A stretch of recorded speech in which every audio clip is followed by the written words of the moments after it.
కూర్చుని చక్కగా ప్రార్థన చేయకుండా వెళ్ళిపోతారు. అది అందుకే రాయలసీమ అంతగా దీర్చబడింది, ఈ ఆంధ్ర సైడ్ ఇలా గీడ్చింది. సో కాబట్టి మీ వాక్యం విన్నారు, వాక్య ప్రకారంగా మీరు జీవించండి. దేవుని ఇంటిలో నేను మందిరానికి లేటుగా వెళ్ళను, ఏ కూడికి లేటుగా వెళ్ళను, ఒక అరగంట ముందే ఉంటా. ఒకవేళ ఎక్కడికి వెళ్ళినా వాక్యం చెప్పమని వచ్చినప్పుడు వాళ్ళు ఎవరు రాకపోయినా అక్కడ కూర్చుంటాను. నేను ఒకరున్నా లేకపోయినా ఆదివారం నేను స్టార్ట్ చేస్తాను.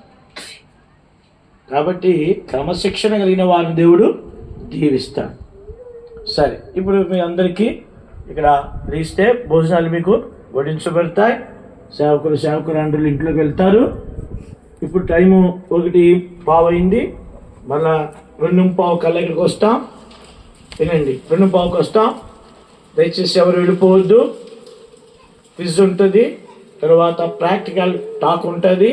నిన్న దేవుడు చక్కగా మాట్లాడాడు. యవనస్తుల యొక్క విషయంలో చాలామంది నాతో చెప్పారు.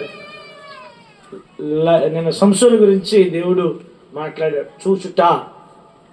చూడడాన్ని బట్టే నాకు ఆ మాట కొత్త మంచిగా అనిపించింది. నేను ఒకటి దగ్గర వాడాను నేను రాత్రి. చూడడాన్ని బట్టే కళ్ళు పీకేశాడు దేవుడు. చూసారా, ఎక్కడి నుండి పాడిపోయాడు? చూడడం దగ్గర నుంచి స్టార్ట్ అయ్యాడు. కానీ ఏ అవయవం ద్వారా పాపం చేశాడో దానికి పనిష్మెంట్ వేసాడు దేవుడు కదండి. కాబట్టి నేను ఒక వ్యక్తితో రాత్రి ఈ మాట వాడాను అక్కడ. కాబట్టి మధ్యాహ్న కాల సమయం ముందు మళ్ళీ ప్రాక్టికల్ టాక్ కలిగి ఉంటాం. క్విజ్ టైం ఉంటుంది, ఒక సాక్ష్యం ఉంటుంది. 4:30-5 గంటలు ముగిస్తాం.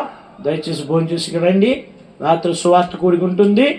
రేపు దినాన్ని కూడా మనం యూత్ క్యాంపులు మనం కలిగి ఉంటాం. ఇంకెవరైతే రాలేదో వారిని మీరు తీసుకురండి, వారికి నేర్పండి వాక్యాన్ని.